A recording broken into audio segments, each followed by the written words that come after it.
الحمد للہ رب العالمین والصلاة والسلام علی سید المرسلین، اما بعد۔ حضرات،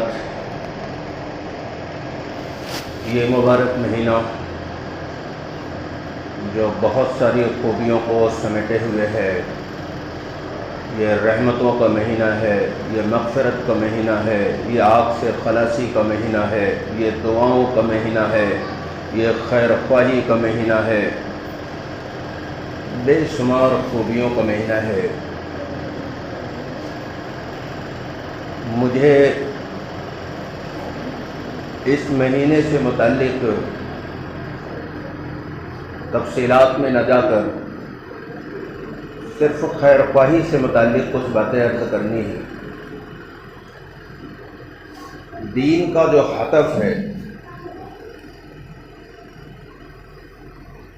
وہ پاکیزگی ہے۔ جیسے بزنس کا جو سرا ہے وہ نفع ہے، اگر کوئی آدمی بزنس کرے اور نفع نہ ہو تو اس کی کوئی قیمت، کوئی حیثیت نہیں باقی رہتی، دوسرے اعتبار سے چاہے جو حیثیت ہو، لیکن بزنس کے اعتبار سے اس کی کوئی حیثیت باقی نہیں رہتی۔ تو دین کا جو ہدف ہے وہ پاکیزگی ہے۔ اس لیے ایک اسکالر نے لکھا کہ صرف کرنا کافی نہیں ہے، بلکہ ہمارے اندر کیا بن رہا ہے یہ اصل ہے۔ اگر ظاہری طور پر دین کی بڑی دوڑ دھوپ ہم کر رہے ہیں اور وہ تمام ظاہری اعمال ہم پورے طور پہ ادا کر رہے ہیں، لیکن اندر میں ہمارے پاکیزگی اگر نہیں آ رہی ہے، یہ بڑے خطرے کی بات ہے، پھر وہ جنت میں نہیں جا پائے۔ یہی وجہ ہے کہ وہ بات بتاؤں جس کو چھوٹے چھوٹے بچے جانتے ہیں، چونکہ وہ فضائل اعمال پڑھ کے سناتے رہتے ہیں نا، اس میں لکھی ہوئی ایک بات کہہ دوں، اونچے لیول کی بات تو لوگوں کو سمجھ میں کم آتی ہے۔ جس مسجد میں میرا بیان چلتا ہے وہاں میں سائنس پر 4-5 جمعہ لگاتار بیان کرنا شروع کیا، لوگوں نے معذرت کی کہ صاحب اس پر آپ بیان نہ کریے، بالکل سمجھ نہیں آتی ہمارے۔ تو میں آپ کے لیول کی اب بات کرنے جا رہا ہوں۔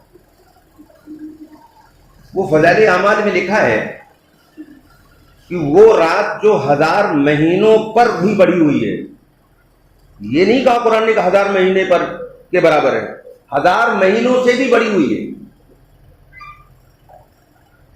اس مہینے میں بھی اللہ کی تمام عطا اور رحمت اور مغفرت قبولیت سے محروم ہے وہ جس کے دل میں کینہ اور حسد ہو۔ یہ تو سب کے سمجھ میں آ رہا ہے، بالکل عام بات اب کر رہا ہوں میں، جو تمام مسجدوں میں پڑھ کے سنائی جاتی ہے۔ تو کیا مطلب ہوا؟ اصل ہے قلب کی پاکیزگی۔ اس لیے اللہ نے قرآن میں کہا الا من آتی اللہ بقلب سلیم، جنت میں وہ جائے گا جس کا دل پاک ہوگا۔ یہ قرآن کہہ رہا ہے، میں نہیں کہہ رہا ہوں۔ اب میں ایک مسلم کی حدیث بھی لا دوں، آدمی یہ غور کرے میں کیا ہو رہا ہے، رزلٹ کیا نکل رہا ہے ہمارا۔ اب مست ہے، ظاہری کچھ چیزیں لیے ہوئے، بات سمجھ گئے ہم نے تو بہت بڑا قلعہ فتح کر لیا۔ ارے بھائی اندر میں کیا ہے آپ کے؟ مسلم کی ایک حدیث ہے، رسول اکرم صلی اللہ علیہ وسلم نے فرمایا کوئی جنت میں نہیں جا سکتا ایمان کے بغیر، اور فرمایا ایمان کسی کا کامل ہو نہیں سکتا محبت کے بغیر۔ ایک ایمان کی یہ صفت ہے کہ اس کے اندر اپنائیت، محبت، کسی اجنبی کو دیکھ کر کے دل خوش ہو جائے، تپاک سے اس سے ملنا، آؤ واؤ سالوں مرحبا، لیجئے پانی پی لیجئے، بھائی صاحب کیا میں جان سکتا ہوں آپ کہاں کے رہنے والے ہیں؟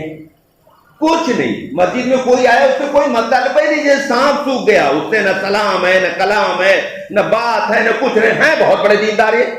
یہ کون سا دین ہے بھائی؟ چھو بھی نہیں گیا دین، خدا کی قسم تمہیں، یہ کون سا دین ہے؟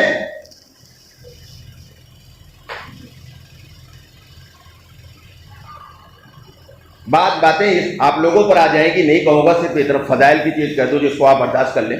اتنے بڑے محلے میں سے ایک آدمی اس مسجد کا جو ذمہ دار معراج صاحب ہیں، وہ ایک آدمی سے ملنے ایک دن گئے تھے، ارے بھائی اوروں کا بھی تو حق تھا کہ اس سے جا کے ملتے، اگر وہ ایک زمانے تک آپ سے رابطے میں رہا اور رابطے سے ختم ہو گیا تو آپ کا بھی فرض تھا اس سے جا کر آپ ملتے، لیکن نہیں تھا، بالکل بنیا گیری، بنیا سے بھی بدتر، کوئی مطلب کوئی تعلق نہیں ہے دیندار۔ کیسا دین ہے بھائی؟ پورے قرآن حدیث کو ایک جملے میں علامہ اقبال نے کہا ہے، درد دل کے لیے پیدا کیا انسان کو، ورنہ تات کے لیے کچھ کم نہ تھے کروبیاں۔ کروبیاں مانے فرشتے۔ اور الطاف علی نے اسی بات کو اپنے انداز میں کہا، یہ پہلا سبق تھا کتاب خدا کا کہ ہے ساری مخلوق کنبہ خدا کا۔ یہ جو پارٹی بندی، گروپ بندی، وہ اس کو گھور رہا ہے، وہ اس کو گھور رہا ہے، گروپ کا آدمی ہے تو مسافہ، مون کا، ٹھنڈا گرم چائے سب ہے، اور اگر وہ گروپ کا نہیں ہے تو پھر وہ چاہے آسمان پہ اڑتا ہو، چاہے جبریل بھی اس کے ساتھ میں ہو، اس کے سلام کا جواب بھی نہیں دیا جائے گا۔ یہ کون سا دین ہے یار؟ دین تمہیں چھو بھی نہیں گیا چاہے پوری بخاری زبان یاد ہو، اس کا نام دین ہے۔ اور دھوکہ بازی کو تو ہنر سمجھتے ہیں، یعنی کسی انسان کو دھوکہ دینا ہے، یہ جو سب سے بڑی بد اخلاقی ہے، اس کو ہنر سمجھتے ہیں۔ میں اس پر ایک چھوٹا سا واقعہ بتا دوں، وہ کہ اصل بیان میرا شاید چھوٹ جائے گا، وقت بہت کم ہے، بات بہت امپورٹنٹ کہنی ہے، یہ تو سوچا بھی نہیں تھی ان باتوں کو لاؤں گا، لیکن بے شاختہ یہ باتیں آ گئی تو کچھ باتیں عرض کر دوں۔ لندن میں ایک یہودی نے ایک پڑوس کے ملک کا مسلمان وہاں لندن میں وہ بھی رہ رہا، اس نے وہ یہودی نے کہا کہ بھائی یہ ہمارا مکان ہے، اس کو ڈیکوریٹ کرنا ہے اور ہم کو اگلے مہینے کی 4 تاریخ کو چاہیے یہ پورا۔ اس نے کہا آپ اگلے مہینے کی بات کر رہے ہو؟ ارے ہم اسی مہینے کی 20 تاریخ کو پورا کر دیں گے۔ وہ 20 تاریخ بھی آگے نہیں ہوا، وہ 4 تاریخ آ گئی تو بھی پورا نہیں ہوا۔ یہ ہے ہمارا وعدہ۔ یہاں تک کہ اس یہودی کو ایک پارٹی کرنی تھی اس گھر میں، اس نے اس گھر میں پارٹی نہیں کیا، صبر ضبط کیا، اس نے اس کو کچھ بھی نہیں کہا، اور کوئی بڑا ہوٹل بک کر کے اس میں بیچارے نے اپنا پروگرام کر لیا، اس کو کچھ نہیں کہا۔ اس نے کئی مہینے کے بعد آ کر اس یہودی کو اطلاع دیا کہ بھائی تمہارا مکان کمپلیٹ ہو گیا ہے، اب میرا پیسہ دو۔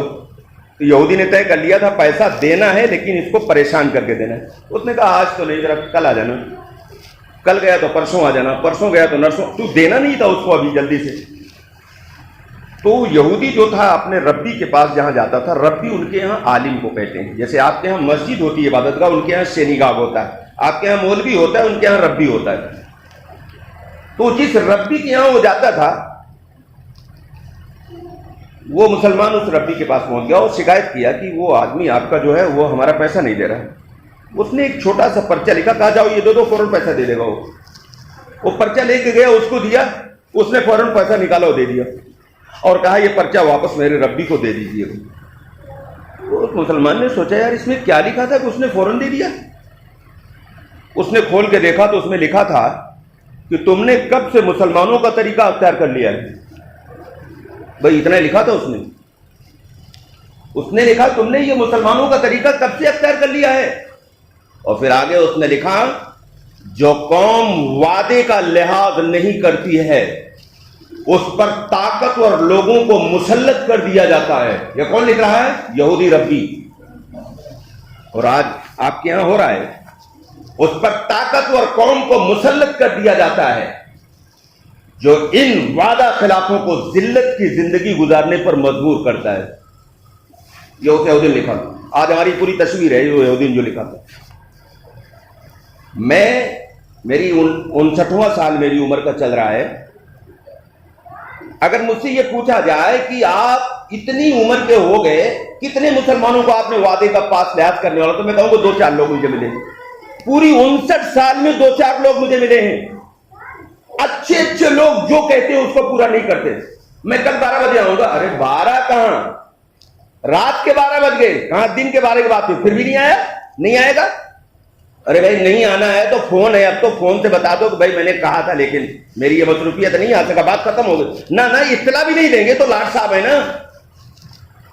ہر جمعے کو اللہ کے رسول یہ کہا کرتے تھے جو وعدے کا لحاظ نہ کرے اس کے پاس دین نہیں ہے۔ یہ مفتی کا فتویٰ نہیں ہے، سطحی علماء کا فتویٰ نہیں ہے، یہ امام الانبیاء کا فتویٰ ہے۔ اس کے پاس دین نہیں ہے، چاہے جتنی بڑی ٹوپی ہو، کرتا ہو، داڑھی ہو، سب کچھ ہو، پیغمبر نے کہا اس کے پاس دین نام کی کوئی چیز نہیں۔ اور پیغمبر نے فرمایا جو امانت دار نہیں اس کا ایمان نہیں ہے، چاہے 1000 مرتبہ لا الہ الا اللہ کے ضربے لگا رہا ہو، پیغمبر کہہ رہے ہیں اس کے پاس ایمان نہیں اگر امانت دار نہیں تو۔ یہ ٹیسٹ ہیں، قرآن نے بھی کچھ ٹیسٹ رکھے ہیں، میں ابھی لا دیتا ہوں بہت اختصار کے ساتھ۔ قرآن میں 2 چیزوں سے بچنے کی بڑی تاکید کی گئی، ایک بخل، دوسرے تنگ دلی سے۔ بخیل راتوں دن عبادت کر کے جہنم میں جائے گا۔ نہ سمجھ میں آ رہا ہو تو فضائل صدقات حصہ 2 کھول کے پڑھ لیجئے گا، ٹھیک ہے؟ مجھے اس کا وقت نہیں، میں اس کی تصحیح کروں۔ بخیل آدمی جنت میں نہیں جائے گا، اللہ نے قسم کھایا ہے کہ میں تم کو جنت میں نہیں جانے دوں گا۔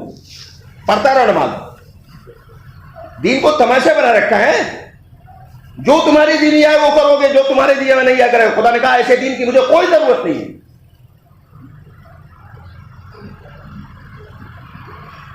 اور یاد رکھیے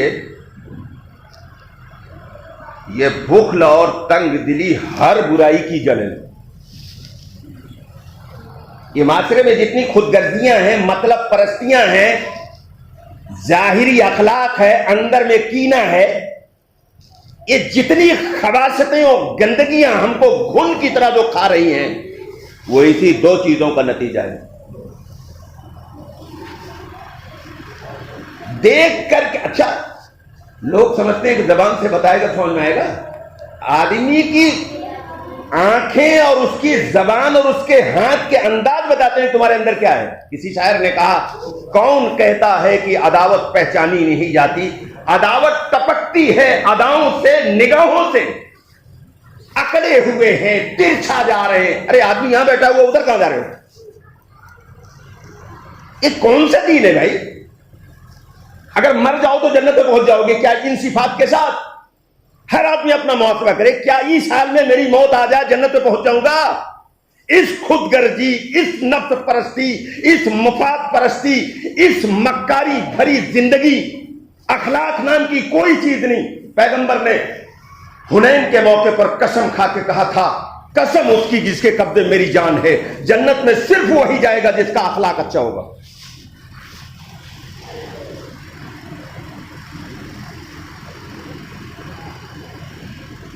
پاکیزہ دل انسان کی پہچان یہ ہے کہ وہ اپنے اخلاق کے اندر اللہ کا رنگ اختیار کرے۔ توجہ چاہتا ہوں، یہ ذرا سا سخت بات ہے سمجھنے کے لیے، لیکن میں اس کو آسان ترجمہ کروں گا۔ اپنے اخلاق میں اللہ کا رنگ اختیار کرنا چاہیے، صبغت اللہ، اللہ کا رنگ اختیار کرو، قرآن نے کہا۔ اللہ کا رنگ کیا ہے؟ یعنی اس کی جو خوبیاں ہیں، مثلا اللہ کی سب سے بڑی جو خوبی ہے وہ بے حساب مخلوق پر اپنے فیض کا دریا بہا رہا ہے،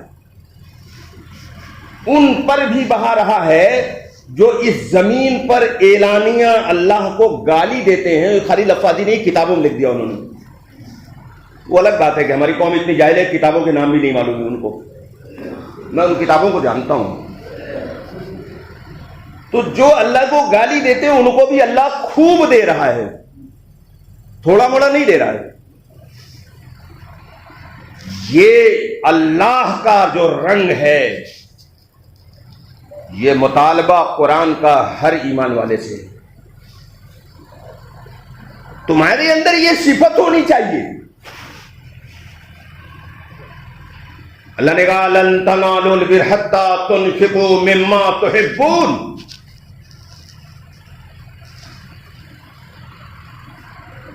تم نیکی کا مقام پا ہی نہیں سکتے جب تک تم ان چیزوں کو نہ اللہ کی راہ میں دو جن سے تمہیں محبت ہے۔ دوسری آیت سورہ، یہ تو سورہ آل عمران کی تھی، سورہ بقرہ آیت نمبر 190، وَأَنفِقُوا فِي سَبِيلِ اللَّهِ وَلَا تُلْقُوا بِأَيْدِيكُمْ إِلَى التَّهْلُكَةِ، اللہ کے راہ میں خرچ کرو مال. تفصیل کا وقت نہیں ورنہ میں سورہ بقرہ کی ابتدائی آیت سے بتاتا کہ لازمی شرط ہے حقیقی ایمان کی کہ جو اللہ نے دیا ہے غربت کے باوجود اپنے سے کمزور کی مدد میں لگا، ورنہ جھوٹ ہے. ساری یہ کرتے پیجامے سب ڈھونگ ہے. وقت نہیں میرے پاس، تو اللہ نے کہا اللہ کی راہ میں خرچ کر اپنے آپ کو اپنے ہاتھ سے ہلاکت میں نہ ڈالو. یہ اس کا ترجمہ ہے سورہ بقرہ آیت نمبر 190 جو ابھی پڑھا. یعنی خدا کی راہ میں خرچ سے ہاتھ روک لینا. قرآن کہہ رہا ہے اپنے کو بربادی کی دعوت دینا ہے. چنانچہ بربادی کی طرف آپ آ گئے. آپ بڑے ہوشیار بنتے نا، نانا پڑوسی کو بالکل بھول کر کے نہیں دینا ہے، بلکہ بچوں کے ہاتھ میں پھل دے دینا ہے تاکہ پڑوسی کے غریب بچے بیچارے للچائیں اور رویں. حرام ہے یہ. اسلام نے سکھایا کہ اگر نہیں دے سکتا، اتنا کمزور ہے، تو بچوں کو کہہ دے گھر میں چھپ کے کھاویں، باہر نکل کے نہ کھاویں. یہ اسلام ہے. یہ احساس مر گیا، ضمیر مر گیا. بے شرم بے غیرت بن کر ہم اس زمین پہ جی رہے ہیں. کوئی احساس نہیں. دوسری آیت سورہ حشر آیت نمبر 9.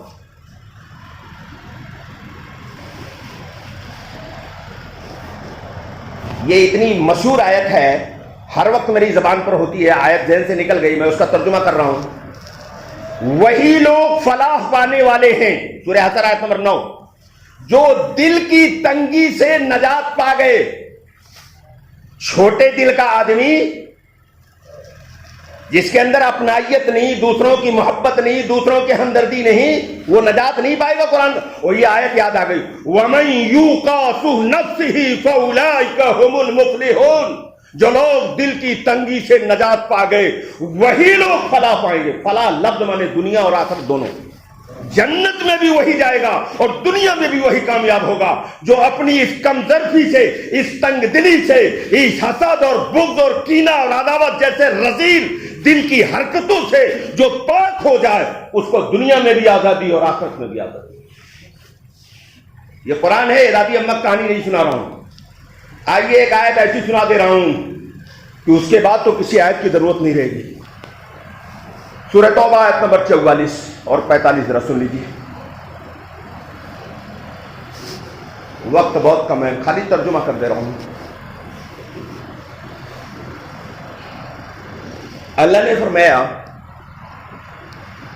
کہ اے پیغمبر، رسول کو مخاطب کیا اس آیت میں، آیت نمبر 44-45 میں سورہ توبہ کی. کھول کے ترجمہ دیکھ لیجیے گا. اے پیغمبر، جو لوگ اللہ پر اور آخرت کے دن پر ایمان رکھتے ہیں، وہ لوگ کبھی آپ سے یہ نہ چاہیں گے کہ ان کو اپنی جان مال کے ساتھ جہاد کرنے سے معاف کر دیا جائے. اس کو ذہن میں رکھنا. اب آگے 45 نمبر کا ترجمہ کرنے جا رہا ہوں. بڑی عجیب بات ہے. اللہ نے کہا آپ سے اجازت تو وہ طلب کرتے ہیں کہ اپنی جان مال سے بچ جائیں، اللہ کے راستے میں بہانے کے ذریعے اپنی بے عملی کو خوبصورت توضیحات کے غلاف میں چھپا لیں.